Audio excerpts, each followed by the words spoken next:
Hi friends, இப்போ நம்ம சிறகடிக்க ஆசை பார்க்க போகிற சிறகடிக்க ஆசையில் வந்துட்டு ஹாஸ்பிட்டல்லேருந்து நம்ம மனோஜை வீட்டுக்கு கூட்டு வந்தோடனே சூரியனை பார்க்கக்கூடாதுடா, சூரியனை பார்க்காம போட ஆப்ரேஷன் இப்போ தானே பண்ணியிருக்காங்க அப்படின்னு சொல்கிறாரு முத்து. உடனே எனக்கு தெரியும் படா அப்படிங்கிறாங்க. நல்லதுக்கு இன்றைக்கி காலம் இருக்குது அப்படிங்கிற மாதிரி ஆயிடுச்சு.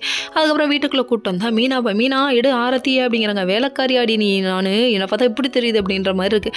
மீனா இருக்கிற இடத்துல வேறு யாராவது இருந்தால் இந்த பொறுமை இருக்காது. அப்படியே விஜயாவை தூக்கி போட்டு பந்து ஆடி இருப்பாங்க. அதுக்கப்புறம் கடைசியில் ஆரத்தி எடுத்து உள்ளே கூட்டு வந்து உட்கார வைக்க, ஆமாம் இவர் பெரிய ஷாகஸ்துக்கு போயிட்டு வந்திருக்காங்க, இவருக்கு ஓரத்தி எடுத்து வரவேற்று உட்கார வைக்கிறீங்க அப்படிங்கிற மாதிரி ஆச்சு.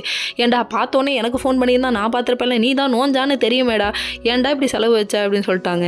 அதுக்கப்புறம் என்ன பண்ணுறது, எதையுமே யோசிக்காமல் பண்ணிட்டாரு. ஏன்னா அவர் தான் மூத்தவராச்சே, மூளை இல்லாதவராச்சே அப்படிங்கிற மாதிரி ஆச்சு. சரி இதெல்லாம் ஒரு பக்கம் இருக்க.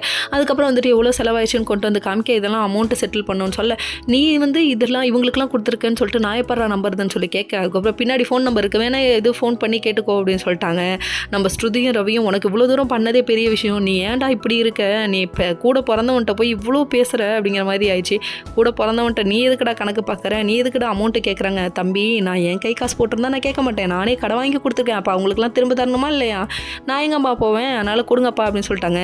உடனே ரோகிணி கண்டிப்பாக நான் கொடுத்துறேன் விட்டுருங்க அப்படின்னு சொல்லிட்டு இந்த பிரச்சனையை முடிச்சிட்டாங்க. உடனே விஜயாவுக்கு வந்துச்சு இப்போ இருக்கும், நீ எப்படி திரும்ப பணம் கேட்பேன், நீ எப்படி திரும்ப பணம் கேட்பேன்னு சொல்கிறேங்க. நானும் பக்கத்து வீட்டுக்காரன்ட்ட வாங்கி தான் கொடுத்துருக்கேன், அதனால் கேட்க தான் செய்வேன், வாயால் தான் கேட்பேன்ட்டாரு. சும்மா பதிலடி வேறு லெவலில் கொடுத்தாங்க. என்ன பண்ணுறது, ஒரு புள்ள மேலேயே அந்த அம்மா பாசம் வச்சிருக்கு. அதுக்கப்புறம் கோயிலுக்கு போகணும் வேண்டுதல் வச்சிருக்கேன்னு சொல்ல, நீ போய் பண்ணிட்டு வாமான்னு சொல்ல, நீங்கள் 2 பேரும் செய்கிறேன்னு வேண்டியிருக்கேன்ட்டாச்சு. போச்சா